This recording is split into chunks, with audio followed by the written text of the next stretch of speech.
बिस्मिल्लाहिर्रहमानिर्रहीम। अस्सलाम वालेकुम।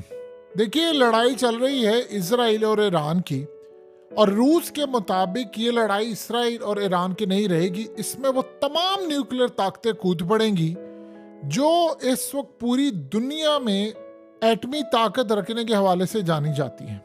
अब गालिबन इस सारी सूरत हाल में आप अगर ये देखें कि नॉर्थ कोरिया नहीं कूदेगा तो ये बहुत बड़ी गलत फहमी है। आज सूरत हाल ये पैदा हुई है कि नॉर्थ कोरिया ने अचानक से काउंटर न्यूक्लियर हमले की प्रैक्टिस ड्रिलिंग की है। इसका क्या मतलब है? इसका ये मतलब है कि नॉर्थ कोरिया ने टेस्ट किया है कि अगर हम पर एटमी हमला हो जाता है तो जितना मर्जी नुकसान हो जाए नॉर्थ कोरिया का, क्या सूरत हाल हो, इमीडिएटली हमारा सिस्टम ऑटो मोड पर हो और उसी वक्त हम न्यूक्लियर हमला कर दें। किस पर? अमेरिका पर। अब आप सोचेंगे कि उन्होंने इस सारे मामले पर अमेरिका को निशाने पर इस वक्त क्यों रखा है? लड़ाई तो इसराइल ईरान की है। देखिए, इस वक्त नॉर्थ कोरिया ने अपने आप को चाइना की सफ में खड़ा किया है। वो ईरान के साथ भी खड़े हैं और वो रूस के साथ खड़े हैं, और उन्होंने डट कर यानी इजराइल के खिलाफ स्टैंड लिया है। वो ना इजराइल को पसंद करते हैं और ना ईरान को अकेला छोड़ेंगे। अब सूरत हाल ये पैदा हो रही है कि इस वक्त आपको पता है कि हालिया जो कहा गया है कि इजराइल एटमी हमला करते करते रह गया था F-35 से, तो इस वक्त जो सूरत हाल पैदा हो रही है उसमें साफ जाहिर है ये मामला आ रहा है दो चीज़ों में। एक तो ईरान ने अपना एटमी टेस्ट करना है और उससे पहले या तो इजराइल ने हमला कर देना है या बाद में हमला करना है या उन्होंने इनका तबाह कर देना है। और ख़तरनाक ये भी सूरत हाल है कि जो न्यूक्लियर वॉर हेड है वो गालिबन ईरान ने इस वक्त लेबनान की साइड पर मुंतकिल किए हैं, और अगर वहां से वो न्यूक्लियर वॉरहेड यानी इस्तेमाल करते हुए हमला करते हैं तो अगर ईरान में अगर ये तबाही कर सकते हैं वो दूसरे मुल्क से भी लॉन्च कर देते हैं। ये इस वक्त इनके लिए बेनिफिट है। अब जो लड़ाई जारी है वो सबसे खतरनाक सूरत हाल ये पैदा हो रही है कि गालिबन हमें ऐसा लग रहा है, और पूरी दुनिया के अंदर जो तमाम लोग हैं वो बड़े एक्सपर्ट कह रहे हैं, रूस ने तो कह दिया है, उनको ये लग रहा है कि एक न्यूक्लियर जंग सर पर खड़ी है, और न्यूक्लियर जंग सर पर खड़ी है, लिहाजा सब अपनी तैयारी करें। अगर इस सूरत हाल में इजराइल ने ईरान पर कोई एटमी हमला कर दिया, जिसके चांसेस बहुत ज़्यादा हैं क्योंकि उनको ये बर्दाश्त नहीं होगा कि ईरान एटमी ताकत बन जाए, तो फिर याद रखिएगा इस जंग के अंदर फिर रूस भी कूद पड़ेगा, और रूस अगर कूदेगा तो ओबियसली फिर इस जंग में अमेरिका कूदेगा, और अमेरिका अगर कूदेगा, ये एटमी जंग अगर छिड़ जाएगी तो फिर नॉर्थ कोरिया भी कूदेगा। और नॉर्थ कोरिया ने अपनी तैयारी पूरी की है कि उन्होंने अमेरिका पर एटमी हमला करना है, और अमेरिका पर मारने के लिए उनके पास जो मिसाइल है उनकी रेंज पूरी है। लिहाजा आज उन्होंने ये बात की, उन्होंने कहा जी हम पर अगर ये मामला होता है यानी अगर लड़ाई होती है तो देखिए इत्तेहादी होंगे, ऐसा तो नहीं होगा कि एक मुल्क पर एटमी जंग छिड़ जाए। वो दिन गए जब अमेरिका ने जापान पर हमला किया था। होना तो ये चाहिए था कि अमेरिका ने जापान पर एटम बम मारा था तो उसके बाद पूरी दुनिया के अंदर अमेरिका को तितर बितर कर दिया जाता, लेकिन किसी की जुर्रत नहीं हुई कि अमेरिका से पूछ भी सके, और बल्कि जापान ने भी इसको बुला दिया। यहां से आप अंदाजा कर सकते हैं अब सूरत हाल ये पैदा हो रही है कि सारे न्यूक्लियर जंग के साए में इस वक्त जी रहे हैं, और अगर ये जंग छिड़ती है न्यूक्लियर की तो उसमें नॉर्थ कोरिया कूदेगा, और नॉर्थ कोरिया का मेन जो टारगेट होगा वो सिर्फ और सिर्फ अमेरिका होगा। यानी साउथ कोरिया तो उसका दुश्मन है, लेकिन इन्होंने जो मेन टारगेट रखा हुआ है अमेरिका रखा हुआ है, क्योंकि अमेरिका इसलिए चाइना ने अपने इत्तेहादी इस वक्त सारे सेट कर लिया है। नॉर्थ कोरिया न्यूक्लियर पावर है, रूस न्यूक्लियर पावर है, खुद वो एक न्यूक्लियर ताकत है, और इस सूरत हाल में ईरान भी एक न्यूक्लियर पावर है। पाकिस्तान के हवाले से जाहिर सी बात हमने कोई पोजीशन ली नहीं हुई, तो लिहाजा उन्होंने जो अमेरिका और इसराइल के खिलाफ लड़ाई है उसमें जो ताकतें उसके काम आ सकती है उसको फहरिस्त में रखा हुआ है। सो नॉर्थ कोरिया ने अगर इसराइल हमला करता है तो अमेरिका कूदेगा, तो अगर अमेरिका कूदता है तो फिर जाहिर सी बात है नॉर्थ कोरिया अमेरिका पर एटमी हमला कर देगा, क्योंकि फिलहाल जो सूरत हाल नजर आ रही है उसमें अमेरिका नॉर्थ कोरिया पर हमला करने के लिए तैयार नहीं है। लेकिन जब आप उस किसी भी देखिए जो जंग छिड़नी है इसमें मैदान सजना है, इसमें मैदान इस तरह सजना है कि अभी जो लड़ाई मामला यानी दो तरह की सूरत हाल देखने वाली होगी। ये पैस ओवर गुजरने वाला है, उसके बाद पता ये चलेगा कि इजराइल ने आया किस पर हमला करना है। इतनी आसानी से तो वे ईरान को एटमी ताकत बनने नहीं देंगे। आज भी वेस्ट की मीडिया की जानिब से कहा गया है कि चंद हफ्ते दूरी पर है सिर्फ ईरान एटमी ताकत बनने के, और इसराइल पैस ओवर का इंतजार कर रहा है जो गालिबन 30 अप्रैल को खत्म होने वाला है। हमला तो उन्होंने करना है। और अगर उन्होंने गलती से एटमी हमला कर दिया, जो कि गलती असल में उनकी नहीं होगी लेकिन दुनिया भर होगी, तो फिर आपको क्या लगता है कि बदले में ईरान एटमी हमला नहीं करेगा? वॉर हेड उनके पास है। जैसे अब देखिए ना, खबर आई थी कि हालिया अमेरिका के जो नेवी सील कमांडर थे, जो हौसियों के साथ लड़ाई में मारे गए थे, जो समंदरों में लड़ाई हुई थी, तो उसमें एक बड़ी डेवलपमेंट ये सामने आई कि अमेरिका की इंटेलिजेंस एजेंसी CIA को टिप ये मिली थी कि यहाँ पर war head, nuclear war head ले जाने की तैयारी हो रही है, और यहाँ से जो न्यूक्लियर वॉर हेड है वो हौसी यानी यमन तक मुंतकिल किए जा रहे हैं। अब उनको ये लगा कि ईरान के पास है वॉर हेड, और न्यूक्लियर वॉर हेड उन्होंने वहां पर पहुंचाए हैं, और वहां से वो कोई हमला कर सकते हैं, क्योंकि उनके बारे में रूस ने दावा किया कि उनके पास हाइपरसोनिक मिसाइल है। तो हाइपरसोनिक मिसाइल की रेंज भी उनके पास है। किसी को नहीं पता उनकी रेंज क्या है, कितनी स्पीड है, आवाज की रफ्तार से 15 गुना ज्यादा है। तो अगर उस पर न्यूक्लियर वॉर हेड लगा लीजिए, क्योंकि वो डरते ही नहीं है किसी से, तो अगर उन्होंने जाकर डिमोना या किसी जगह को हिट कर दिया, तो फिर सूरत हाल आप अंदाजा लगा सकते हैं कि क्या होगी। तो अब जो मामला सामने आ रहा है वो क्लियरली इंडिकेट कर रहा है, इस वक्त खतरनाक सूरत हाल जो पैदा हो गई है वो ये है कि एक एटमी जंग हमारे सर पर आकर खड़ी है, जिसके लिए नॉर्थ कोरिया भी तैयार है। अब ईरान इजराइल की जंग और यहाँ पर एटमी हमला वो कर दे, तो फिर नॉर्थ कोरिया और ये बाकी ताकतें चुप नहीं रहेंगी, आप ज़हन में रखिएगा। देखिए, एंड के ऊपर अगर कोई हमला करेगा तो वो सबसे पहले याद रखिएगा चाइना होगा। अगर लेट से ईरान की और इनकी आपस की लड़ाई हो जाती है, तो चाइना की पूरी कोशिश ये होगी कि वो अमेरिका को इस काबिल ही ना छोड़े कि वो हमला कर सके। ये सबसे अहम स्ट्रेटजी है, क्योंकि याद रखिएगा अगर इनकी आपस की बड़ी लड़ाई होगी, जैसे उन्होंने इनकी न्यूक्लियर फैसिलिटीज उड़ा दी, तो ईरान ने भी उड़ा देनी है। फिर ये जंग है, ये बड़ी खतरनाक जंग छिड़ जाएगी। तो अमेरिका इससे पहले कि वो किसी को कहे कि मैं तुम पर न्यूक्लियर मारने जा रहा हूँ, फौरी तौर पर चाइना ने उन पर एक EMP हमला कर देना, और EMP हमले के नतीजे में अमेरिका की फ्लाइट्स, मिलिट्री इंफ्रास्ट्रक्चर, उनका कम्युनिकेशन, उनका मिसाइल उड़ना, बिजली, सब कुछ तहस नहस हो जाएगा। देन फिर अपॉर्चुनिटी ये मिलेगी, डिपेंड ये करेगा कि नॉर्थ कोरिया किस तरह का रिस्पॉन्स देता है। और वहाँ पर उन्होंने सबसे पहले याद रखिएगा, चाइना ने अपने इत्तेहादियों को कहना इस्तेमाल करना है, जैसे अमेरिका अपने इत्तेहादियों को इस्तेमाल करेगा। देखिए, इस सारे मामले पर फ्रांस ने भी कूदना है, अभी बरतानिया ने भी कूदना है, और रूस के साथ आप सोचे, बेलारूस में तो उसने ऑलरेडी डिप्लॉय किया हुए अपने न्यूक्लियर मिसाइल। तो आज उन्होंने काउंटर अटैक की जो तैयारी की है वो बड़ा इंडिकेट कर दिया इस अहम तरीन मौके पर, जब ईरान और इनकी लड़ाई आपस की चल रही है।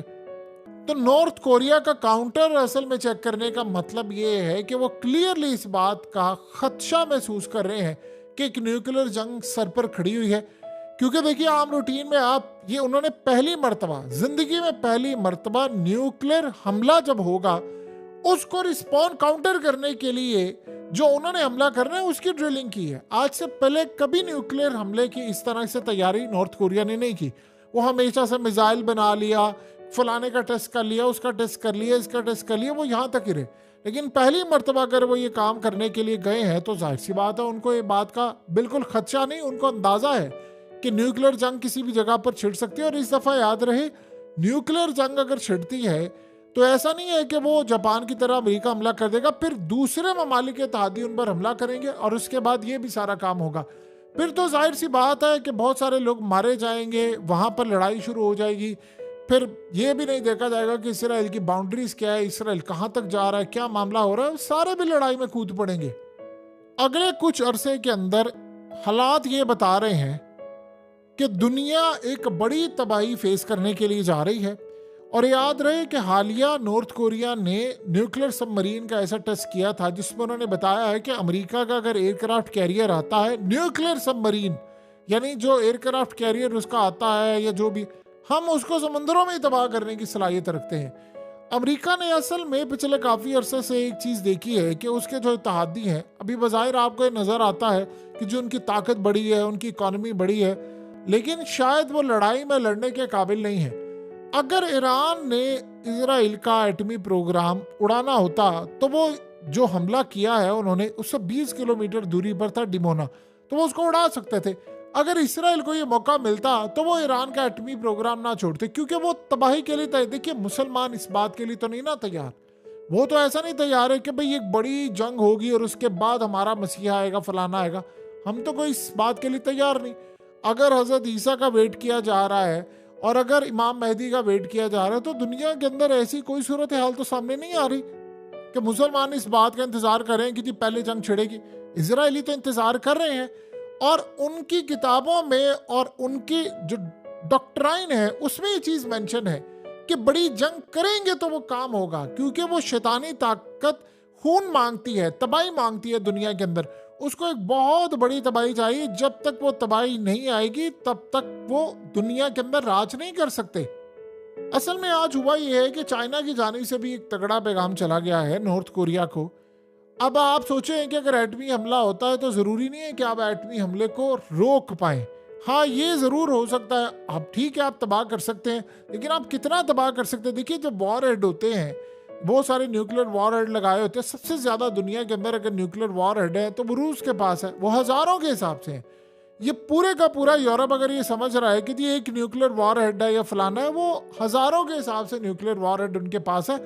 अगर वो थोड़ा थोड़ा करके भी करे, पूरा यूरोप सफाई से मिट जाए, अमेरिका मिट जाए, और बहुत सारी कंट्रीज मिट जाए। ये जो अज़रबैजान ये फलाने कोशिश कर रहे हैं कि हम इसराइल को स्पेस देंगे, आप यकीन कीजिए कि रूस वहां पर भी हमला कर दे।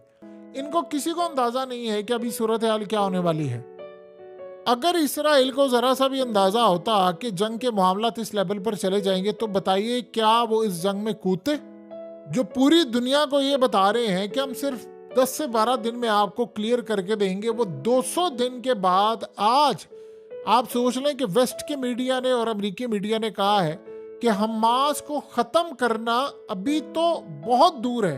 यानी अगर ये कोई समझ रहा है कि हमास को उन्होंने पीछे धकेल दिया है, वो बिल्कुल वही स्ट्रेटजी हो गई है अफगानिस्तान वाली कि आपने उनको पीछे धकेल दिया कुछ अरसे के लिए, लेकिन वो हारे नहीं है। और आज देख लिया हमास की जानिब से उन्होंने तो बड़ा क्लियरली बात कह दी है कि ईरान ने जो हमला किया है वो बहुत बड़ी विक्ट्री है, वो तो इसको सेलिब्रेट करें। सो अगले मरहले के अंदर जो सूरत हाल है वो सिर्फ और सिर्फ न्यूक्लियर के मामला काफ़ी हद तक ख़राब है। देखिए, अगर बार बार कोई कंट्री कह रही है, जैसे रूस ने कल दोबारा कहा है कि खदशा अब ये पैदा हुआ है कि जितनी न्यूक्लियर ताकतें हैं इनको इस वक्त एक डायरेक्शन में लाकर खड़ा कर दिया गया है कि आपस में एक दूसरे पर एटमी हमला कर दें और ये लड़ाई कर लें। अगर रूस ने ये बात की है तो उसके बाद नॉर्थ कोरिया का अचानक से ये टेस्ट करना बड़ा इंडिकेट कर रहा है कि सारे ममालिक इस जंग में कूदने के लिए तैयार है। देखिए, नॉर्थ कोरिया इस वक्त मिसाइल दे रहा है रूस को, चाइना इस वक्त ड्रोन्स ले रहा है ईरान से, ईरान मिसाइल दे रहा है इस वक्त रूस को। तो रूस इस वक्त पूरी तरह, जब आपने उसके ऊपर इतनी पाबंदी आयद कर दी है, रूस के ऊपर इतनी पाबंदी आयद कर दी है कि दुनिया के अंदर अब कोई पाबंदियां उसका कुछ नहीं बिगाड़ सकती, तो वो क्लियरली ले रहा है कि ठीक है अब उड़ा लो जो करना है। देखिए, जो पेमेंट गेटवे सिस्टम है वो तो सारा उन्होंने चाइना का ले लिया है। रही बात दुनिया की उनको पाबंदियों की, उनको कतन कोई परवाह नहीं। अगर पाबंदियां इनको तबाह करना होती तो देखिए, एक बात ज़हन में रखिएगा कि रूस ने दुनिया का जो ऑर्डर है उसको तब्दील कर दिया है। उन्होंने दुनिया को बता दिया है कि अमेरिका या उसके इत्तेहादियों की जहाँ पर चलेगी वहाँ पर दुनिया नहीं चल सकती। हमारा एक अपना ऑर्डर है, हम अपने हिसाब से चलते हैं। हम नॉर्थ कोरिया से वो मिसाइल ले रहे हैं, ईरान से वो मिसाइल ले रहे हैं, और पाबंदियों का मामला हो रहा है। ना ईरान की पाबंदियाँ उस पर लगी कुछ बिगाड़ सकी, ना नॉर्थ कोरिया पर कुछ बिगाड़ सकी। और अब सबसे बड़ी बात यह है कि यही पाबंदियां अब रूस का भी कुछ नहीं बिगाड़ी। और अब चाइना की 3 कंपनीज जो हैं जो पाकिस्तान के बैलिस्टिक मिसाइल के लिए चीज़ें देती हैं, उन पर भी पाबंदियां। तो जब चाइना पर भी आपने फैसला कर लिया है कि आपने पाबंदियां लगानी, असल में चाइना पर इस वक्त बहुत ज़्यादा पाबंदियां क्यों नहीं लगा सकते? इनके पास अभी तक अल्टरनेट नहीं है। भारत तैयार हो रहा है कि वो एक्सपोर्ट करता है माल और चीज़ें दे रहा है, लेकिन अल्टरनेट नहीं है दुनिया के पास। आज आप चाइना पर पाबंदियां आयद कर दें बहुत बड़ी तादाद के अंदर, तो सबसे पहली जो मौत होगी वो तो अमेरिका की होगी, वो तो इजराइल की होगी और यूरोप की होगी। चाइना अगर दुनिया को माल देना बंद कर देता है तो ये सारे सड़कों पर आ जाएंगे। इनके पास अगले 15 से 20 साल तक कोई दूर दूर तक प्लान नहीं है कि वो चाइना का अल्टरनेट कैसे बनाए। यही वजह है कि चाइना की स्ट्रेटजी बड़ी क्लियर रही है कि वो माल बेचता रहा, उसने कंस्ट्रक्शन पर बिलीव किया, वो इकोनॉमी बेहतर करता रहा, पैसा बनाता रहा, इन्फ्लुएंस उसका बढ़ गया पूरी दुनिया के अंदर। अब जब वो टेक्नोलॉजी में इतना आगे चला गया है तो वो नॉर्थ कोरिया को भी सपोर्ट करता है। अमेरिका के पास कोई सबूत नहीं है कि नॉर्थ कोरिया को चाइना ने टेक्नोलॉजी दी है या ईरान को दी है या रूस को दी है। तो इस सारे मामले पर चाइना ने अपनी पोजीशन इतनी क्लियर रखी है, बल्कि कल जो सूरत हाल पैदा हुई है कि FBI के डायरेक्टर ने कहा है कि हमारे मुल्क पर इतना खतरनाक हमला हुआ है कि 600 अरब डॉलर तक हमें लॉस हुआ है कि इन्होंने तमाम की तमाम फाइल्स चाइना ने चोरी कर ली हैं। चाइना हमारा डाटा भी ले गया है, हमारा सारा रिकॉर्ड भी ले गया है, जितना सब कुछ था वो ले गया। और उन्होंने कहा कि उसके बदले में जो हमारी कंपनीज हैं उनको 600 अरब डॉलर का नुकसान हुआ है। देखिए 600 अरब डॉलर बहुत बड़ी रकम होती है।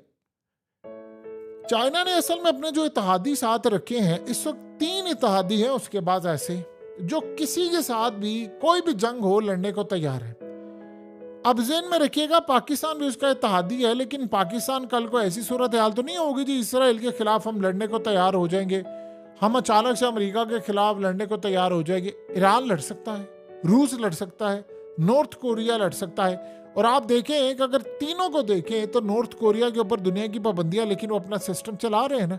ईरान के ऊपर पाबंदियां हैं लेकिन वो अपना सिस्टम चला रहे हैं और दुनिया उसकी काफ़ी हद तक मोहताज है। अगर आज ईरान पर पाबंदियां हट जाएं तो तेल क्या उनकी करेंसी, क्या उनके मामला, वो आसमान पर चले जाएंगे और दुनिया की कोई ताकत उनको आगे जाने से नहीं रोक सकती। अब मिडिल ईस्ट की जो सूरत हाल है, ईरान ने जब से अपने मिसाइल प्रोग्राम को आगे लेकर गया वो इतनी बड़ी ताकत बन गया है मिडिल ईस्ट के अंदर कि अब उनको कोई रोक नहीं सकता। अब इसराइल अगर न्यूक्लियर हमला करता है या कोई भी चीज़ करता है तो याद रखिएगा फिर ये खाली एक कंट्री तक मामला नहीं रहेगा, इसमें रूस से लेकर नॉर्थ कोरिया से लेकर भी सारे तैयार हो जाएंगे। फिर वो इस बात के लिए भी तैयार हैं कि अगर हम पर हमला होता है तो हमने काउंटर कैसे करना है और फिर बदले में हमने हमला कैसे करना है।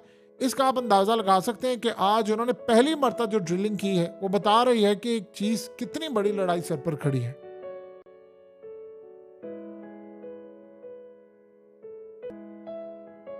हकीकत टीवी को सब्सक्राइब करना मत भूलें, वीडियो को लाइक करें, शेयर करें और कमेंट सेक्शन में अपनी राय का इजहार ज़रूर करें।